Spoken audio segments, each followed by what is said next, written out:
Hello everyone. Today I would like to show you the Gopher Toolbox, so the techniques that every senior Go developer should understand. So understand is pretty important word here, because I think it's not enough to know that some technique exists, it's also important to understand that. At the beginning, couple words about myself. I'm Robert. During the day I work as a principal engineer in /ID. During the night, I'm co-founder of 3 Dots Labs. So we are writing some blog posts about how to create better backend code, and we are also creating some online trainings. Did any of you maybe had a chance to read at least one article on the blog? Nice, nice. So I hope that you will see something new, interesting in this presentation, especially that I'm covering some new things that were not covered any time earlier. All right. So Gopher Toolbox. Let's start with the first tool.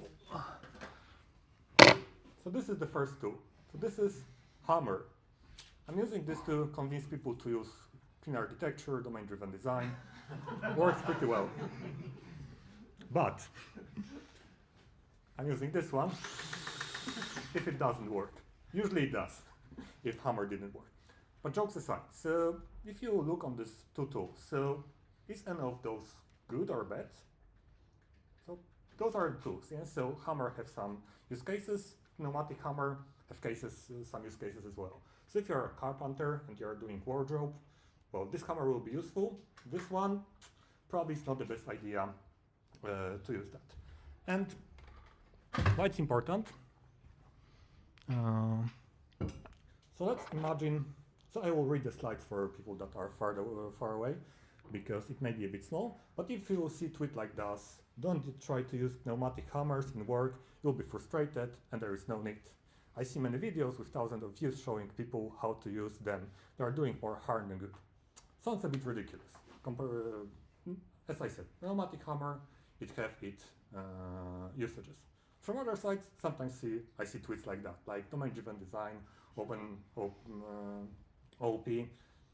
You know, there are some use cases when those technique works, and there are some use cases when you can hurt yourself. And this is about what this presentation is. And in my opinion, the generalization is a pretty big problem. And this is about what this presentation will be. So I would like to show you the tools that I believe are important, but also cover where they are fitting nicely in what kind of projects, how you can hurt yourself with them, etc., etc. Actually, it's in the next slide. So what are the available tools? So I chosen some that I think that are pretty important ones. It will be not all of them, because it will take a couple hours probably. I will also give you some hints when I believe that those tools are working nicely. I will also cover things that is not covered probably often enough. So when those tools, what are the problems of those tools? Because usually when you're using some tools, it's not for free, and you will need to pay some price for using them. So it's pretty important to, if you didn't have a chance to use some of them, to know what you can expect when you use that. I will also cover some tool safety, so like with the pneumatic hammer. So I guess that if you're learning how to use that, there is some instruction what you should do to use it properly. This is the same. What I will not cover is how to use those tools, because it will take probably 10 hours to cover that. It's already covered in multiple places, for example, in our blog. So at the end, I will also give you the magic link with lists of techniques and references that I will use during this presentation, so you can use this link and learn how to use them. Right, and before that, one important disclaimer. So I had luck to work in multiple projects, but I didn't see every possible use of many techniques. So in some assumptions, I may be a bit wrong. And well, I've seen enough already to know that. So don't take anything what we'll hear here for granted. If you think that it doesn't fit for your context, yeah, it may be this case. So it's important to know that. And it's also important when you're applying these tools that, you know, you can be also wrong when you are using these tools, but this is also fine. But we'll go into that. So the first tool. So let's start with something simple, and I will show you how I'm approaching, so how I will describe you all the tools. So we will start with something simple at the beginning, unit testing. So in the first slide, I will start with what problem the tool is solving. So this is, in my opinion, critical, because often I've seen multiple tools that were used in the situation that the problem that they were solving didn't exist. So, you ended up without solving any problem because it didn't exist, but with some extra problems that this tool was bringing. So for example, for unit tests, they are useful for testing complex logic fast, testing multiple edge cases also fast, and having feedback loop during the fast feedback loop during development. So if you're refactoring something, you don't need to wait a couple minutes for your API test to verify some logic. You can have some isolated tests that can check multiple edge cases. It's pretty useful, but it's not free. As if you used unit tests, you may know that it's especially problematic when you're doing some refactoring. So if you are doing this refactoring and the API is changing, it may be like shooting from shotgun. So you may need to change a lot of unit tests. But again, it's price that you need to pay, but you can overcome those problems. So again, there are no perfect tools. You should consider solved problem and challenges. For most of the tools, I will also include some hints that I believe are useful when you are using these tools.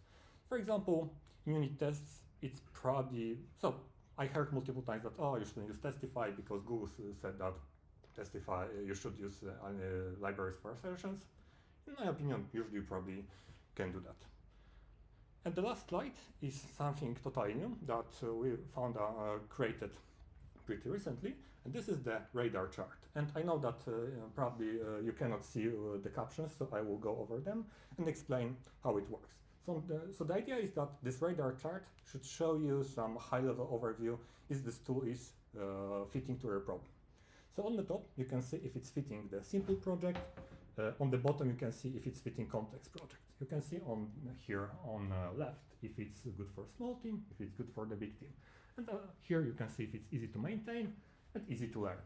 And more or less the idea is that the upper part of this radar chart is showing, so if the area is occupied on the top part of this chart, it usually means that, okay, it may be good technique for some simple project with smaller team, when it's also good to, nice to have slow entry point to the technique.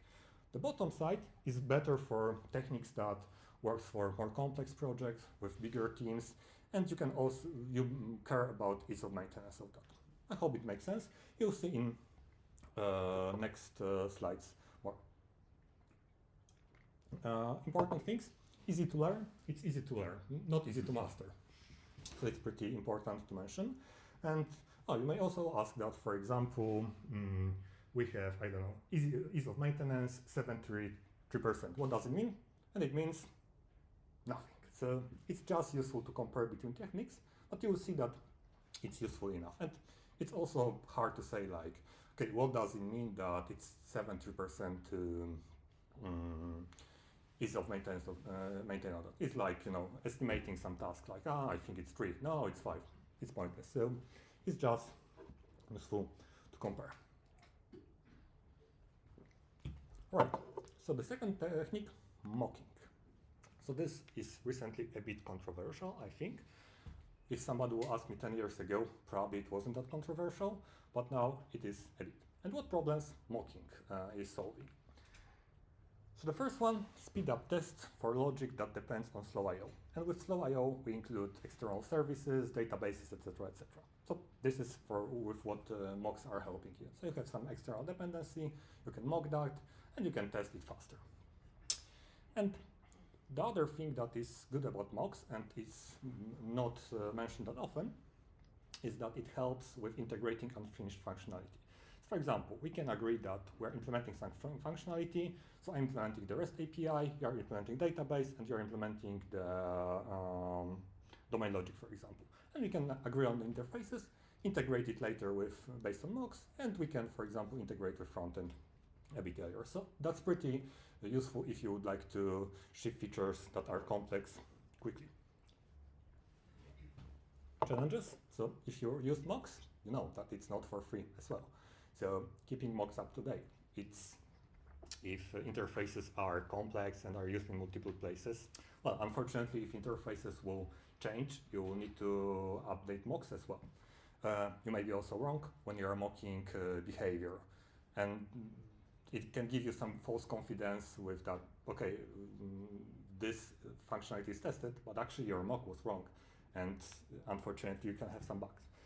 And last but not least, injecting dependencies. It's not rocket science, but you will need to do that when you are when you would like to use mocks. And a couple of things to simplify your life. So I know the first one may be a bit controversial.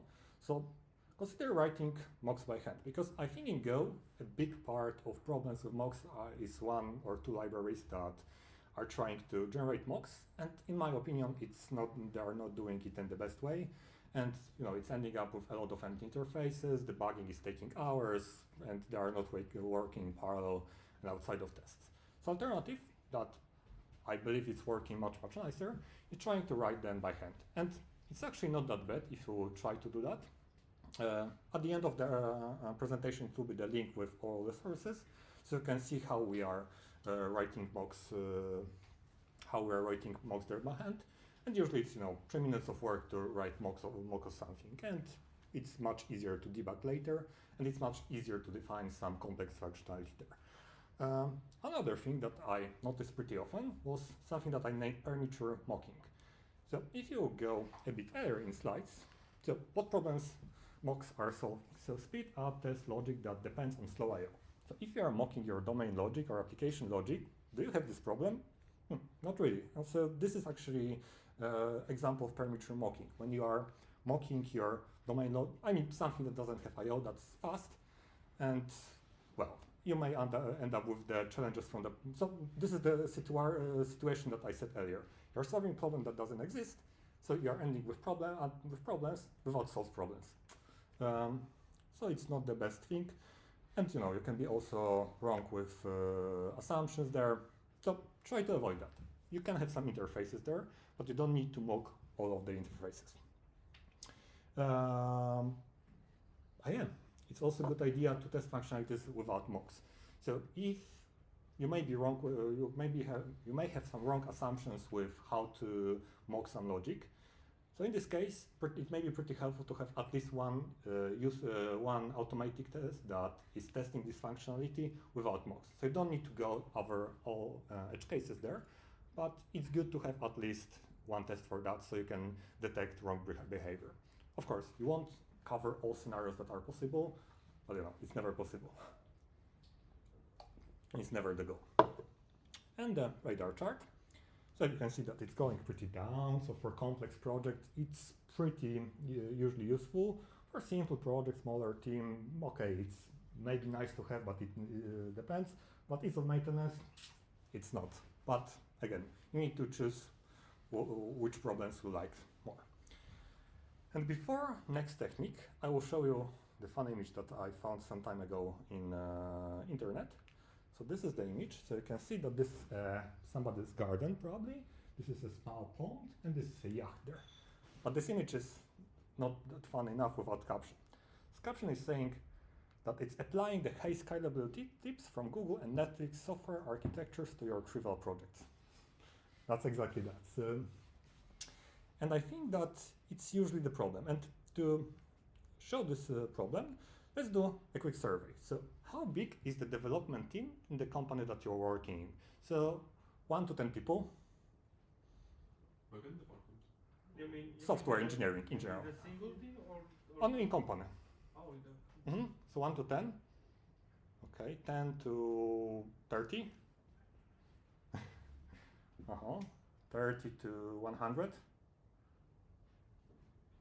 100 to 500. Okay, 500 to 1,000. 1,000 plus. So you can see that it's actually pretty interesting that the diversity of size of companies is pretty big, and applying the tips from big companies maybe not really relevant just to apply it blindly. So, and this is pretty in line to what I would like to show you with this presentation. So you should look on all of these techniques and think if it's working in your context. So, do you have idea what's the next technique that will be in the next slide? Integration. Microservices, my favorite one. So microservices. So what make microservices problems are solving? So improving team's autonomy, no doubt about it. I mean, you have 1,000 people team with one monolith. It's hard to say about autonomy. Later, okay, you can split it to multiple services. Each team can have the ownership of the service. And yeah, everybody is more autonomous. Improved resilience.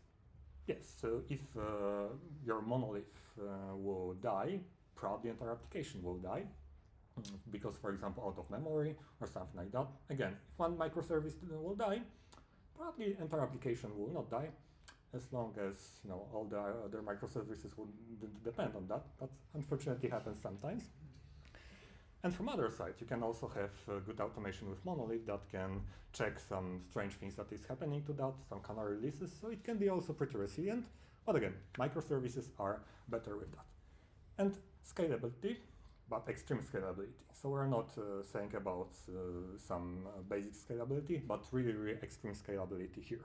And to put some context here, I was wondering some time ago what was the most powerful server CPU available at the time when I started to work as software engineer. And in 2006, this beast was the most powerful CPU on servers available. So beast, 2 cores, 2 threads at 3 gigahertz. And there is some magic score from CPU Mark there. I will not go into details what it means that it's 963. You need to believe me, you can check later. And I will compare it to this 3 years old MacBook. So this MacBook has 10 cores, 10 threads, and 21,000 magic score. So we can say it's kind of 21 times more performant. Of course, it depends on the use case, but it's more about showing how it's exploded. During that time when I was starting, I mean, it wasn't super performant, but it was able to handle some old bad monoliths there. We're just using a bit resources a bit better. And I also compared it with the biggest GCP instance that is available there. And I checked, so it's 224 vCPUs with almost 1 terabyte of RAM. It can scale pretty well, especially if you can scale it horizontally. Again, for extreme scalability, not really, but for scalability, probably it can handle pretty a lot. And challenges. So this is, I think, pretty important one. That I think it's not the case now, but a couple years ago, a lot of people were forgetting about all these things. Like with microservices, debugging is not that obvious how it was with monolith. Testing, well, it's also not that obvious. You cannot just test your one application and see if it's working. You need to apply some more sophisticated strategies for that. Running locally, well, sometimes you can do it with microservices, but it's definitely a challenge. With monolith, you have one binary, and probably if you don't have super small laptop, it should be fine. The other thing that is pretty big challenge, and I think that this is one of the most problematic one, is proper services separation. So if it's not done properly with microservices, it's a bit hard to work with that, and it's causing just much more problems. What more? More complex infrastructure. So already Andrzej was covering a bit of that. So yeah, this is the challenge, obviously, and harder to exchange the data. This is actually, I think, one problem that is often forgotten. So if you had monolith, okay, you could use one database for everything, but with microservices, probably you shouldn't use one database under the hood for everything, because if you are, probably you don't have the things from that list. So you don't have that this amount of autonomy, resilience, and scalability, because in many cases the database is the bottleneck there. So I assume that you are not sharing one database, but instead you need to exchange the data in some way. And you have a couple of strategies to do that, but again, they are not as simple as just doing SQL query. So you can do some synchronous calls to other services, but you are losing a little bit of resilience. You can do event-driven approach, but eventual consistency and other changes. So it's not free, in other words. I'm not saying that it's bad, but you need to keep in mind that to do it properly and to not end up with extra problems, you need to keep it in mind. And what it's good to keep in mind, so in some cases, when you're starting a new project and the team is not super big, it may be a good idea to start with monolith first approach, and I recommend modular monolith into what we'll go into a moment. But I use that in multiple projects from scratch, and it's pretty good starting point. And it's nicely visible on our radar. So for simple project, small team, no, maybe it's not the best idea to start with microservices. With bigger team, more complex project, it may be pretty good idea, but from other side, it's also not must to have. And it's also not that cheap to maintain, and it's also not that easy to learn. Okay, maybe it's a bit easier. Maybe I was a bit pessimistic, but you know the thing. And before going to the next technique, I also wanted to mention one more thing. So this is not the technique, so this is the hype cycles thing. So if you are working in the industry long enough, you probably noticed that there were some techniques that were fancy at some point. Later somebody found that actually it has some problems, we need to solve that, and they are finding some technique that was fancy 10 years earlier, they're renaming that, and it's supposed to solve the problem of previous technique. You may have seen that already. And I asked my front-end friend what's now in trendy in front-end work. That we all like to check what framework is popular in this month in JavaScript or TypeScript. So I heard that now it's the AHA stack. So thin client, hypermedia, server side rendering, single page applications wasn't a good idea, etc., etc.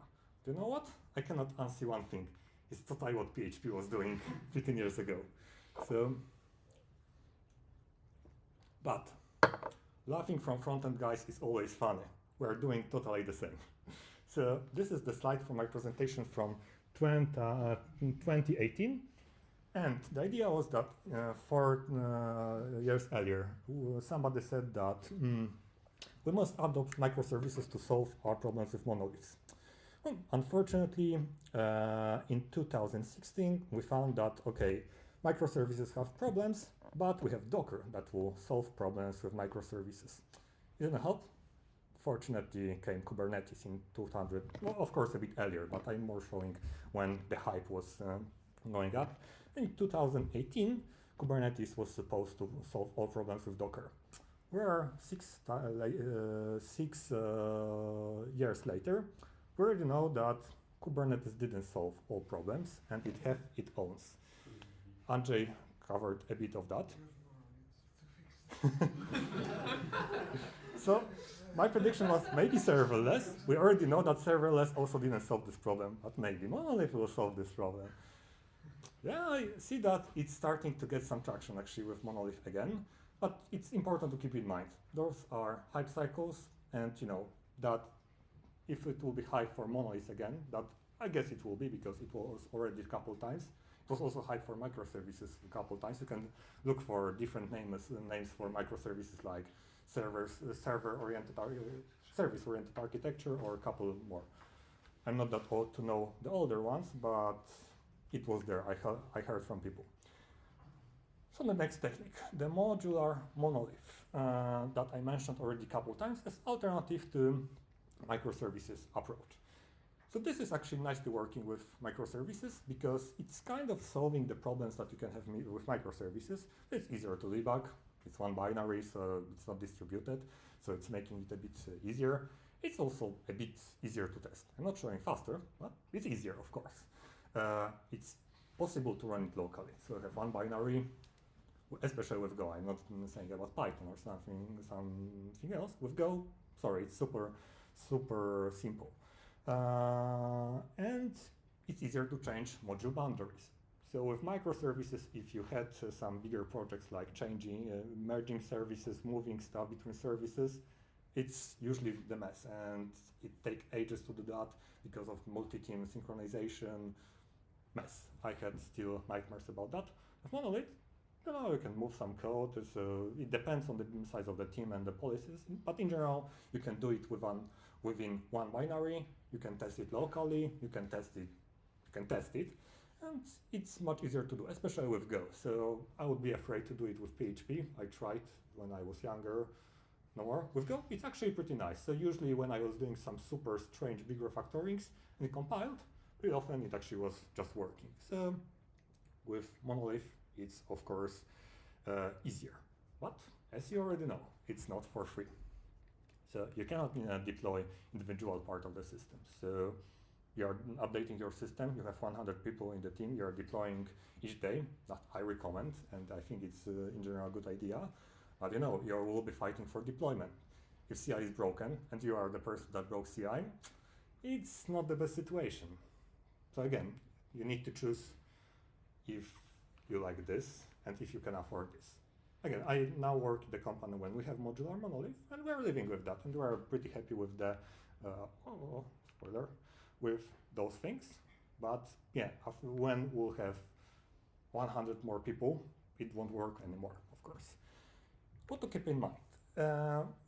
So I couple times mentioned modularization, and I think it's often the thing that it's missed. So modules are found into some magic gut feeling, and usually it's not done properly, and then at the end it's pretty problematic. Again, with monolith, it's easier to change, but I think it's still pretty good idea to spend some time to figuring out how to do it properly. I think we're not touching it on the blog yet, but we'll definitely do, because this is pretty important thing, and this is pretty big blind spot how to do it properly. So join our newsletter, so you'll know after that about that. But I think it's anyway a good idea to try to do it good from the day one, because if you won't try to do that, you'll end up with the messy modularization. If you try to do it properly, you'll be anyway wrong, sorry. But it's not because of you, because of your lack of skills, but this is because your business is changing, your understanding is changing, but this is totally fine. And you'll be also not wrong in all the modules. So that's why it's pretty important to do the modularization pretty good from, as good as you can from day zero. As I already said, monolith cannot scale. It's kind of myth. It cannot scale extremely, of course, but it can scale pretty to pretty big traffic. Probably a lot of products that you are using and you even don't know is monolith under the hood. So I don't know, as far as I remember, Hack News, Stack Overflow. Yeah, so you know, it can be done. It of course depends a lot on the product, but you can also have monolith and some microservices around for the things that for some reason require things from the previous slide. So yeah, it's possible to team keeps autonomy. You can, of course, it's not that easy like with microservices, but yeah, it's again doable. Resiliency problems, canary releases, some monitoring, it can help with many problems. One question to this first point. Try to modularize properly from day one. For me, it seems try to do not write the bugs from day one. Not really. I mean, how you will guess what the end user will be using your application in the distant future, or the next development team will be developing what features will be added in the distant future? It cannot be guessed. It's a good question. So I would say that you have some idea on how you imagine that this application should work. Yeah? So it's more like you shouldn't guess that, but think for that with some techniques like event storming or something like that, and figure out how it can be done. So it's different. So because if you do it with your gut feeling, okay, you will have also some modularization, but it may not. Yes, I think, but this is quite tricky, because if you try to model, that's my opinion, of course. It doesn't have to be right. But if you try to modularize properly from the day one, then you have to use, let's just say, that's a simple example, just for the abstraction, let's just say interfaces, because you expect in the future, currently you will use MySQL, in the future you will use maybe Mongo, maybe whatever. It makes the code complicated from day one for possible achievements, for possible easier development. something in the future? Okay, so I'm okay. It's a good question because I wasn't explicit enough. Yeah, yeah. So I was thinking about higher level modularization. So it's You about. cannot predict in the green field product completely. So I would say that it's more like, okay, I'm creating an application, so let's have module for user, for shop, invoicing, and something like that. So it's about the higher level modularization. It's not about abstraction, because yeah, as you said, so giving to is about the business boundaries, yes. not the intersection boundaries. Yes, yes. Yes, I know about what's the discussion, but before you start writing the code, you have to decide, okay, this may be scalable in the future, so you have to make some of the decisions from day one, and those decisions impact how the project will be evolved, or you're thinking about right now, so you don't have to thinking how it will be in the future, so you write as simple as possible, which is simple from day one. Later, if the team will crash with the wall, then they have to make a rewrite, right? So I'm more saying about doing properly the things that you're doing now and making the future extensions simple. So for example, you're building some product that depends on the user, and you have user module and some shop module, and you see that those modules are, on each request they are calling and exchanging a ton of data. The gut thing may be, okay, splitting user from shop may be a good idea, but sometimes you may figure out that actually, it's exchanging a ton of data. Maybe it should be one module actually. Maybe you don't need to have a separate user module. But so this is this level. But this is, but it's more about modularizing properly what you have now, and not thinking, and actually what you said that thinking, okay, maybe in the future user will need to do something, it's actually leading to more problems, because you are solving some imaginary problems that you don't have yet, and probably will never have. Exactly. And well, yeah, but this is about what I was saying a bit earlier. So you need to think about the challenges that you have, if you have them, and if you are fine with the challenges that you may have from using of some tool. So this is the idea. I usually like to say that that's usually about your business, because when you code, it's because you want to bring value to your business, and if you want to modularize something, usually it's about discovering how your business works, because sometimes it's not about thinking about what will be the future, but you're writing it now because that's the value of your business, and you want to bring some additional value with your code. So that's probably your boundary context that you consider, and that's what you want to modularize. In the future, you don't know. That's why you have the refactoring. You can still do that. It's not so easy, but you can do that. And also to have some specific example that I think I've seen multiple times. So how people are approaching modularization. So you see that, okay, there is user table, orders table, products table. Right, so module product, or even worse, microservice product, user, and shop. It will end up probably pretty bad. So this is, about what Kamil said. So it's about these interactions and understanding that, because this may help you to do it properly. Again, it's probably, modularization can be just probably separate presentation, because I think it's a pretty big problem. The good thing is with monoliths, you can fix it a bit earlier. With microservices, if you started to split microservices by table, it will be fun. I can guarantee that. You wanted to also ask something? I just wanted to tell that I think that it's easier to make a modules inside the monolith than split into microservices. Yeah, and it's also easier to move. As I said, you are moving inside, and compiler is usually saying you if you mess something. Usually, but we are lucky that we are writing in Go. With Python, for example, this is fun. I remember, but yeah. All right, so we covered that. Easier to do refactoring at scale, so this is the thing. And clean architecture, it's pretty useful for doing modularization, because there's also some questions. So, okay, we need to modularize monolith, to not have some ugly spaghetti monolith. So clean architecture is pretty useful for that. There will be some link covering that at the end. And radar chart. So you can see that it's a bit opposite to what we have with microservices. So this area was more occupied with microservices. So it's still, you can consider modular monolith with bigger team, with more complex project, but you need to look on the earlier slides. But for simple project, small team, probably it's better idea to start with this approach. Does it look useful, by the way? Because it's, world premiere of that. That's good. All right.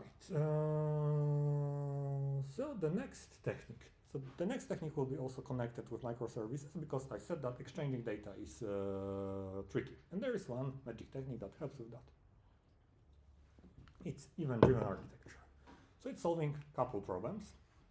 So the first thing, we already covered extreme scalability. So event-driven architecture is pretty useful with that, because, you can, some messages, so when you have some bigger traffic spikes, for example, you can absorb it easier. So for example, if somebody will start to spam your API extensively, it can, keeping something on the queue is cheaper than processing a request.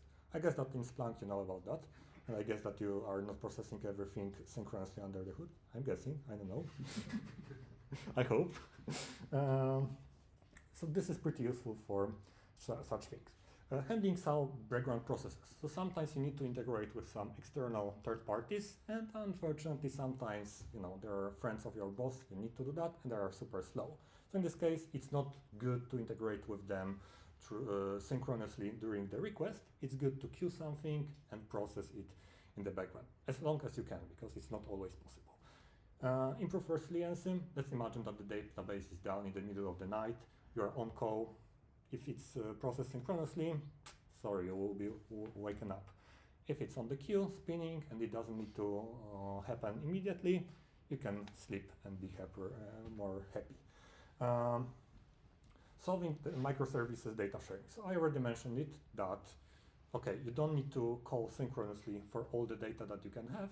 You can listen for some events, build some local read models, and you don't need to depend on external services. You can scale nicer, etc., etc. And it's also increasing team's autonomy. So you can emit some event, you don't care who is listening for that, as long as you're skipping backward compatibility, and everybody is happy. Is it for free? Unfortunately not. The list of challenges is also pretty big. First one, decoupling. And this is not a typo. So this is challenge of event-driven architecture. Because I said earlier, you're emitting an event, you have no idea who is listening for that. What if you need to change the format of event, start to, deprecate that? It's much harder to find who is using that. It's possible, but it's not as easy like with HTTP requests. Debugging, similar situation like with microservices, but it's more asynchronous, so it's even worse. Testing, like with microservices, it's no longer obvious how to test things, and it's also asynchronous. So you're making the request, something is processing, and you have no idea when it will be processed. It's eventual consistency. So the data that you are storing from events locally as read models, it may be eventually consistent. You need to also deal with that, and this is some trade-off that you may have. Event ordering, it's also not simplest topic in terms of performance, etc., etc. Well, this one's delivery. So in most cases, you may receive all the messages more than once, and you need to duplicate that. No rocket science, but you need to know about that. And there are a couple of things that you should keep in mind. So the first thing, for some reason, people love sagas. So I know actually for what reason. So I already mentioned the wrong modularization earlier. And from my experience, 80 or 90% when people are thinking about sagas are in cases when some transaction could be done in one microservice, but for some strange reason is handled in 10 microservices, for example. And yeah, sagas is solving that because you can have distributed transaction that is handling that. But what if you will not need to have this distributed transaction? Maybe boundaries are bad and you don't need to have saga. So if you have in your mind, if you know what is saga and you have the in your mind is coming saga, think twice if you can avoid this saga at the first point, because saga is hard pattern, it's adding a lot of complexity, it's harder to test. But it has use cases, of course. But avoid that at first idea. Remember about outbox pattern.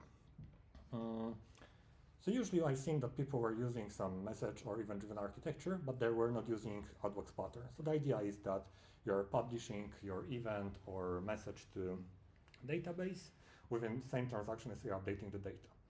If you will not do that, there is a chance that you may lose event or the data, and you may end up with inconsistency in the system. In some cases it's not a problem, but usually it's and it's leading to problems. By the way, if you don't know, if you heard about Watermill, it's us. So highly recommended to use that for building event-driven architecture, because it's pretty good library. I mean, a lot of people are using that.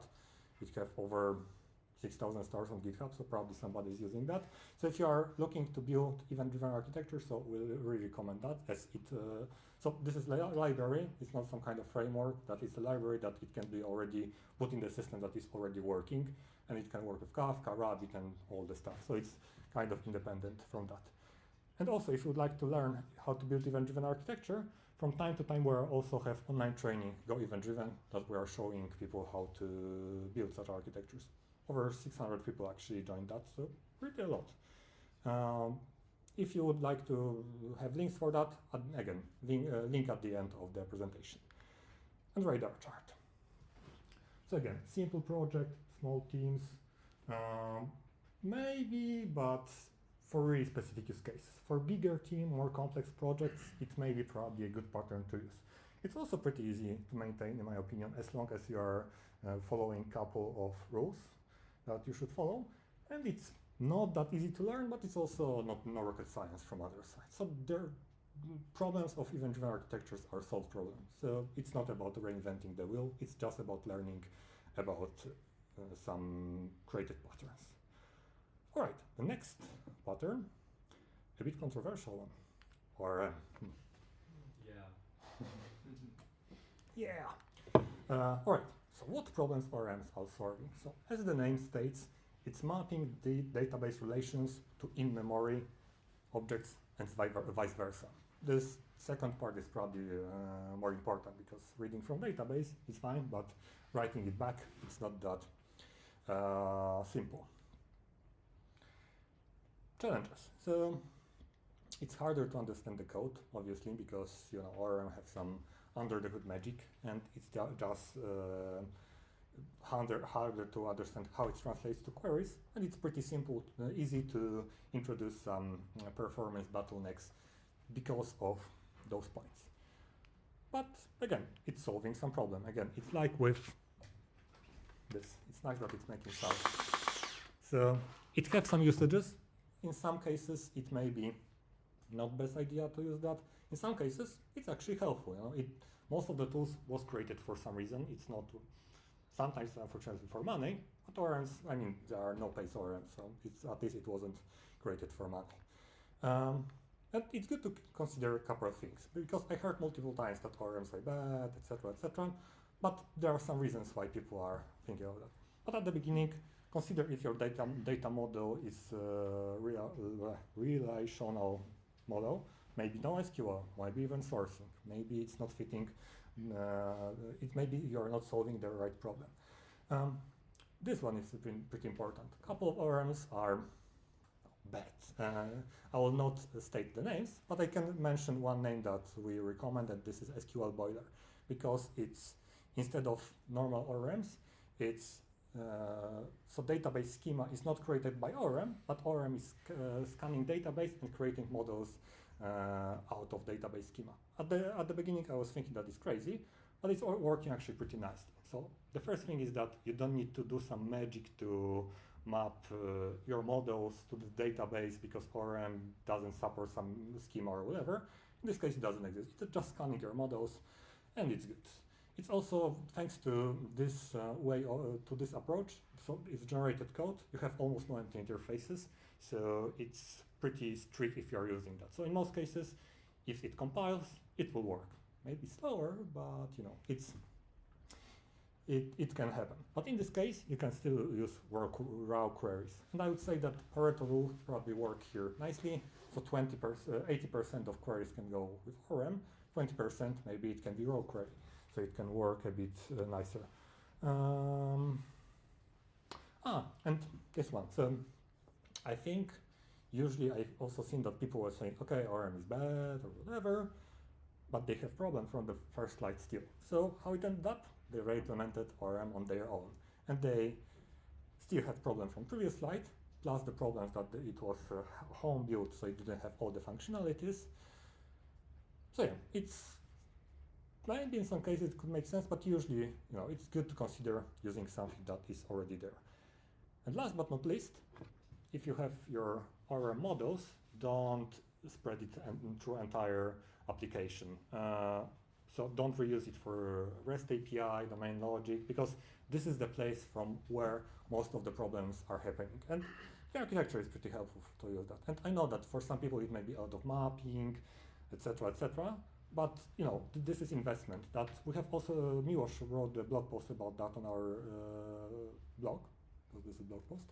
And at the end it will be again the link with all the sources, so you can also check why we believe that it's not good to share those structure through entire project. In most cases, of course, because if you have simple CRUD application, yeah, go for it. But for more complex applications, it's probably good to abstract that a bit. And if you, it will make your life easier. All right, and radar chart. So I think that it's pretty wide, how we can apply that. So for simple projects, it's maybe not must-have. For complex project, probably you have some, as long as you're using Postgres or MySQL, probably you will have some cases for ORM. For simple projects, I can imagine some cases that it may be not needed. Oh dear, ease of maintenance, if you have code generation there, it's a bit easier probably to maintain. So if you change your schema, compiler will say you broke something. All right, and the last technique, so it was already mentioned a couple of times, so it's clean architecture. So it's solving some problems. So decoupling, so the thing that I mentioned earlier. So you have ORM, and you know that for some reason the data model is not the same as something that you are returning from API, and doing the domain checks also doesn't work on that. So it's pretty helpful for that. It's also helpful with the thing that I mentioned a bit earlier. So we can split the work based on layers. So when we have more complex functionalities that we need to deliver faster, we can split the work between layers, agree on interfaces, and work on that separately and deliver it faster. It's also nice for tackling project complexity. So for example, for modular monoliths. So with microservices, the strategy is a bit different because you're cutting this by service boundary with all the challenges that you already know. When you're using modular monolith, it can help you to tackle this complexity in a bit different way. And last point, so it's making navigation to project easier, as long as it's not over-engineered. I think it's as long as it's some standard structure for the team. So I heard it a couple times from the people from my team that, okay, after they spent some time, it wasn't super long, I mean couple days to understand, okay, usually things are in this layer, in this layer, in this layer. It's actually pretty easy to navigate through project that can be pretty complex. So this is kind of connected to the previous point. Challenges? For some reason it's triggering a lot of region wars. Like, this should be in this layer. No, this is this layer. It's usually pointless and it should be pretty easily changed at the end. So probably it's good to avoid that. And yeah, something what Mateusz mentioned, so it can be tempting to over abstract. Don't do that.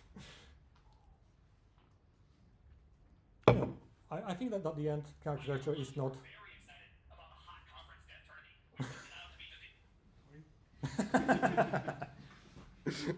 No worries. So as long as you are not over-engineer that, it's kind of simple. So build layers from inside to outside, and inside layers doesn't know about outside. That's all, and it will help a bit of with the region wars, and you don't need much more. And you also don't need domain layer from day one. Sometimes you don't need domain layer, and at day 1000, it's fine. It depends on the project. You don't need to really over-engineer that. And our radar chart. So for complex projects, big teams, I think it's pretty useful. For simple projects, small team, maybe you don't know yet, don't need yet. It's kind of, it depends. Right, so we are getting into the end. So small summary at the beginning. So the first point, good practices doesn't exist. Is he crazy? He was saying about tools for 45 minutes, and he's saying that good practices doesn't exist. But it's about good practices. So no, practices are not good or bad. They are just fitting to context. So you can always remember those two tools. Yeah? None of them are good or bad. They are just tools for different problems. I think somebody already mentioned that. So using tools is never a go. I mean, you're using those tools to make your development faster. At the end, you're building some product that need to make money, and if you know what challenges are solved by the tool, you can check if you are using tool in the right context. Another thing that usually is a bit problematic, so it's good to understand the tool before using that. Again, pneumatic hammer, I would probably be afraid to use the real one. And the same is with programming tools. And I think that usually the problems or hate to some tools is coming from the teams when somebody used the tool without full understanding of that. And it's like, architecture is so complex or whatever. But usually it's, somebody's seen a project created by a person that didn't know how to apply that. And it's ended up in a messy way because maybe it solved the problem that didn't exist. What I mentioned at the beginning. So at some point you will notice that you'll be wrong anyway in some cases, and it's good to be prepared for that and to create your application in a way that you can be wrong and you can move things, etc., etc. So in general, if you are using some tool, start with thinking, okay, can I remove this tool if I will see that it's not fitting this context? Because it was working in the previous project, but it may not work with the next project. You may remember the quick survey with the yacht. So, we are working in really different kind of companies, and, many people didn't work in your company and vice versa. And, you're all solving different problems. And again, generalization is evil. So you now have some idea how to not generalize at least those tools that are here. And I hope that it will help you in a daily life. So here is the list of techniques that I found in the presentation that may be useful. So those are all our articles or something that we created, and it may be useful for if you found this interesting. So I'm not promising any article or anything with those radar charts, but it may happen that we'll also release some ebook or something on our website that you can see this radar and also do evaluation on those tools, and probably 3 times more because I initially prepared more, but I don't want to hold you here for 3 hours. So again, I will try to prepare something when I will have a bit of time, but I'm not committing to any date yet. Alright, so this will be the magic link, so feel free to scan that and you'll have all the sources. And that's all from my side. Thank you.